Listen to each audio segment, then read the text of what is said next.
Mga boss, akala mo ba minsan mahina ang battery ng sasakyan mo? Pero good pa pala? O kaya naman malakas pa ang reading pero bakit parang hirap mag-start?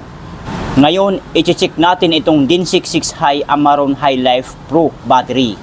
At ipapakita ko sa inyo kung paano malalaman kung malakas pa talaga ang battery. Kung kailangan na bang palitan at ano ang mga tips para tumagal ang buhay nito. Kaya huwag mo na mag-escape, baka ito na ang makasib sa'yo sa aberya sa daan.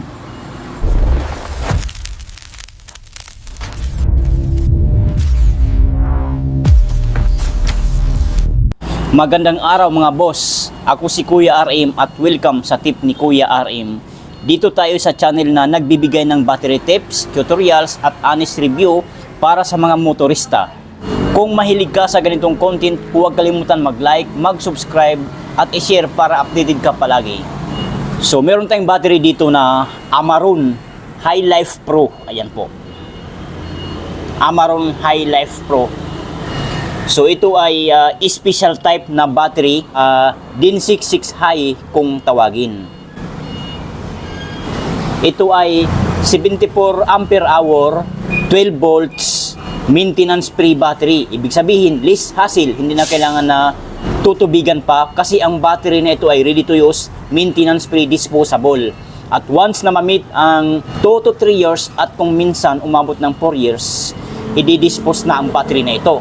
Sa madaling salita, papalitan na ng panibagong battery. So ito ang i-check natin ngayon, DIN66 High Amaron High Life Pro battery. Ito kadalasan gamit sa sedan na malalaki ang makina, SUV, diesel engine vehicles. So ulitin ko po, maintenance free type ito, kaya wala nang dagdag tubig. Pero tandaan, maintenance free doesn't mean wala nang maintenance. Kailangan pa rin ng regular checking. Okay? So unang gagawin natin, basic lang muna, visual inspection. Ito ang mga tinitingnan. May umbok o bukol ba ang battery? Ito po, dito po natin makikita sa bandang gilid, dito sa side niya. Kung may umbok o bukol, tsaka dito sa kabila din yan. Yan. Dito. So wala naman. So good sign po yan kapag ganyan. May tagas ba ang electrolyte? Yung dito po. Electrolyte, yung ano nito, may tubig nito sa loob. Yung tubig sa loob nito, kung may tagas ba, so wala naman. Malinis oh. Bagong-bago pa talaga. May amoy na maasim o sunog? Wala po akong naamoy. Mabango pa nga eh. May bitak ba ang case? So titingnan nyo po ang case, yung itong battery, kung may bitak ba, kung saan banda rito, parte sa katawan niya. Kung may bitak, so tingnan nyo, wala naman po siyang bitak oh. Magandang klase pa ito, bago pa oh. Oh. So talagang malinis pa. Ayan. May kalawang o corrosion ang terminals dito po. Sa negative polarity ng isang battery at saka positive polarity ng isang baterya, titingnan nyo po kung may kalawang siya o corrosion. Wala po, tingnan nyo, malinis oh. Sobrang linis yan. Kapag meron sa mga yan, kahit mataas pa ang reading, consider nyo na delikado na at magandang ipacheck agad o palitan na. Pero sa battery na ito, maayos pa ang case, malinis ang terminals at walang tagas, good sign. So ngayon mga boss, i-check natin siya gamit ang multimeter. Ito po ang itsura ng multimeter natin. Ayan. Zotic ang brand niya. Zotic CT102 or 102. So ikakabit muna natin kanyang mga wire. So dito, sa pagkabit naman dito, sa mga hindi pa makakaalam, sa mga hindi pa maalam, itong kulay itim, dito nyo po ikakabit sa comb. Sa itim din, ganyan po, yan. Kabit nyo lang. Itong pula naman, na positive, dito po sa pula. Sa pula rin, iganon nyo lang po. Yan. Okay? So tapos, pag nakabit nyo na, i-open nyo dito sa bolts, dito sa B. Igayaan nyo. Yan, open na po yan siya. Tapos meron siyang dalawang alligator clip. So ikabit natin dyan, ilagay natin dyan. Opya mani. Taasan natin konti ating camera, di makita yung reading na multimeter. So ayan. So paiilawin muna natin para makita nyo. O yun, ilaw na siya. So ngayon, itong kulay pula, dito natin ikakabit sa plus sign ha. Diyan po, sa plus sign na yan. Igayaan niya lang lahat. Yan, igayaan natin dyan. Itong kulay itim naman, alligator clip, dito natin ikakabit sa minus sign. Dito, yan. Pansinin natin, 13.5 volts or 13.51 volts ang reading sa voltahe ng battery nito. So kapag kaganyan, good sign, malakas at fully charged po ang ating battery. So yan, kita nyo na. So screenshot nyo para may proof kayo dyan o may katibayan kayo na ganyan kalakas ang Amaron High Life Pro 13.51 volts or 13.5 volts. Okay? So tanggalin natin yan. Next tayo. Tayo muna natin to. So ngayon, gumamit tayo ng battery analyzer. Ito po ang itsura. Ang purpose po nito para ma-check natin, makita natin ang kanyang CCA, SOH, SOC. So,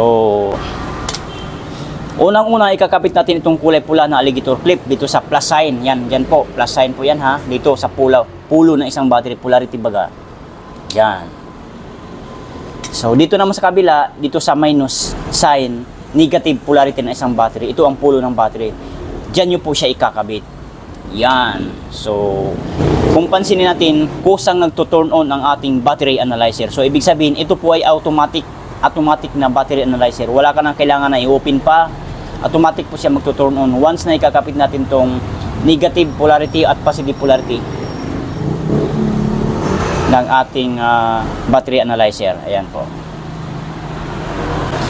So, as you can see mga boss, mga ma'am, sir, ang reading sa voltahe ng battery nito ay 13.33 volts or 13.3 volts. So, hindi siya accurate doon sa multimeter natin na Zotic. So, well, normal lang po naman yan dahil hindi man po na lahat ng pan-test o tester na gagamitin natin ay pari-pareho ang kanyang reading. Minsan may mataas, may mababa, katulad lamang nito. So, okay lang naman yun kasi 0.2 volts lang naman ang pagitan nila. Hindi magkalayo. Yan, 13.33. So, ngayon, i-check natin ang kanyang CCA. Pindot lang tayo ng OK. Battery test, regular flooded, CCA. And then, 75 ampere.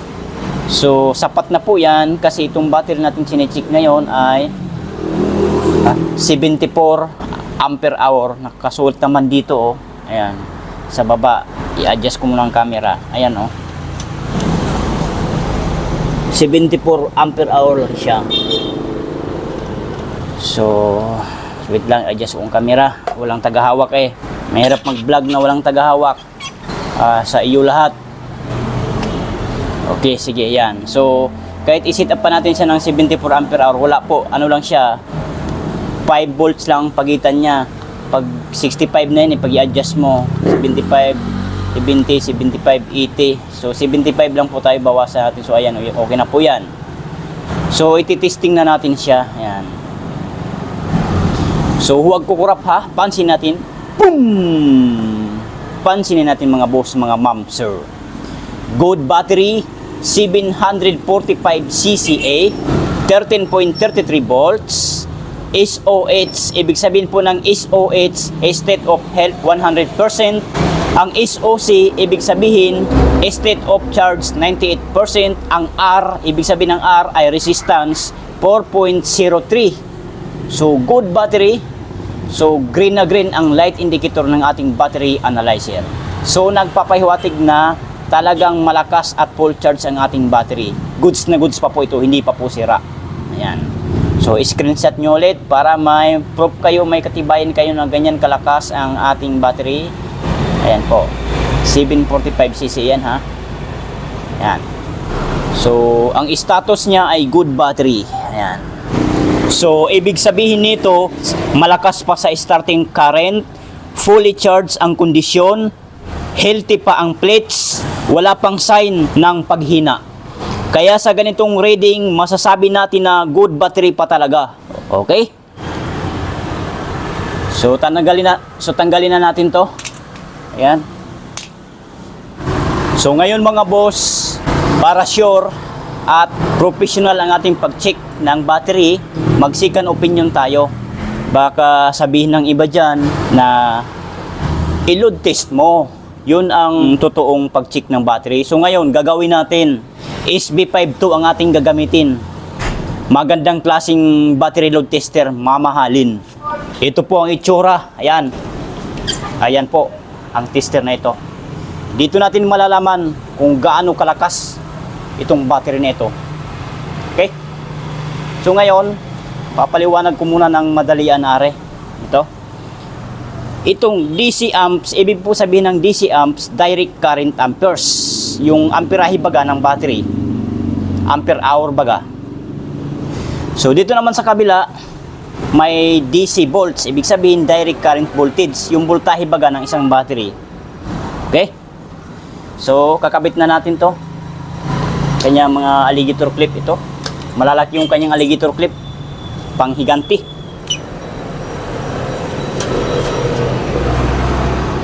So kakabit natin dito.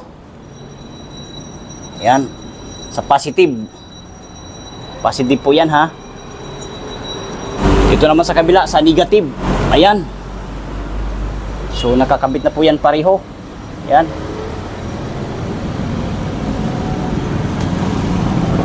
Ayusin natin. Ayan. Para maganda ang pag-load test natin. So ayan, nakakabit na po siya. So ayan, titigan natin ang reading niya. Oh. Ang lakas oh.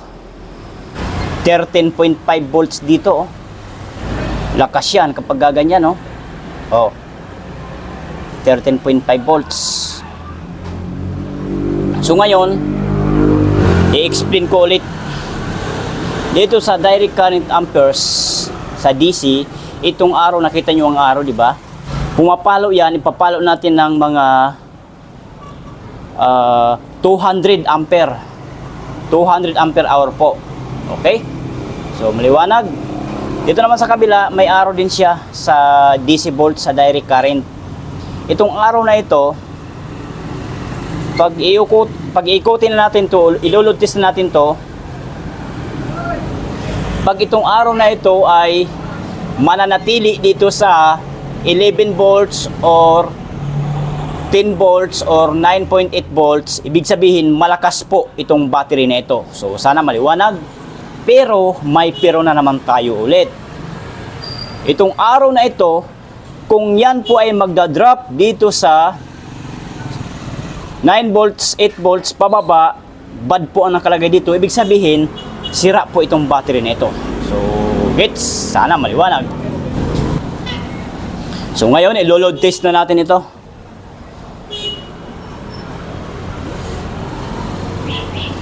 Okay. Check nyo po. Tingnan nyo. Okay, tingnan nyo. 200 amperes. Oh. Oh, dyan ha. Dito sa kabila, oh. Hindi po siya bumagsak. 10.4 volts lang siya, oh. Oh, di ba? Oh. So, ibig sabihin, malakas po itong battery. So, patayin natin, dahan-dahanin natin para hindi masira ang ating load tester.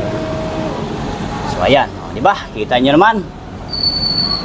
So, ganoon lang po kasimple ang pag-check kung paano malalaman na goods pa ang battery. So, tanggalin na natin to. Ayan.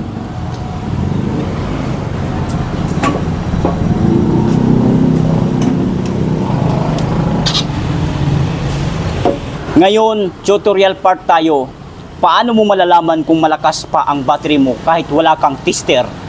So, number 1, mahina ba mag-start sa umaga? Kung hirap mag-crank, posibleng humihina na.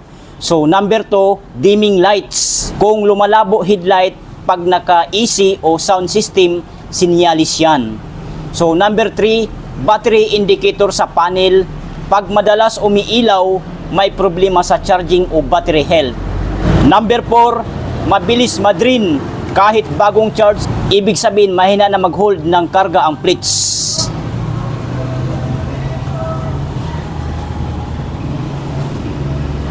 Number 5, edad ng battery. Kapag more than 2 to 3 years na, asahan unti-unti nang hihina. Pero kung wala sa mga iyan, pasado pa sa test tulad nito, relax lang, good pa ang battery mo. Mga boss, share ko na rin ilang pro tips para tumagal ang battery nyo. So number 1, iwasan ang deep discharge, huwag pabayaan maubos. Number 2, siguraduhin maayos ang alternator charging 13.5 volts to 14.5 volts habang umaandar. Number 3, iwasan ang sobrang accessories kung stock alternator lang. Number 4, kung di ginagamit ang sasakyan, pa-start kahit minsan sa loob ng isang linggo. Number 5, panatilihing malinis ang terminals para iwas poor connection. Simple lang itong gawin pero malaking tulong para tumagal ang battery life. So mga boss, based sa review natin kanina, itong Amaron Highlife Pro na DIN 66 High, mataas ang CCE, good voltage, 100% ang kanyang SOH, state of health, 98% ang kanyang SOC, state of charge, mababa ang internal resistance, meaning malakas pa itong battery nito. Reliable pa sa starting at pwede pang gamitin pang araw-araw. Hindi pa kailangan palitan, sayang ang pera kung good pa ang kondisyon. So ito ang pinaka-final advice ko mga boss. So number 1, huwag agad magpalit ng battery dahil lang mahina mag-start, ipacheck muna. Number 2, minsan wiring, alternator o starter ang problema, hindi battery. Number 3, pero kung bagsak sa reading at luma na, huwag nang pilitin, palitan na para iwas aberya sa daan.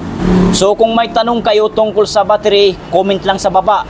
Kung gusto nyo pang maraming tips, tutorials at reviews, i-like at i-share ang video na ito. This is tip ni Kuya RM. Salamat sa panonood. Kita-kits sa next video.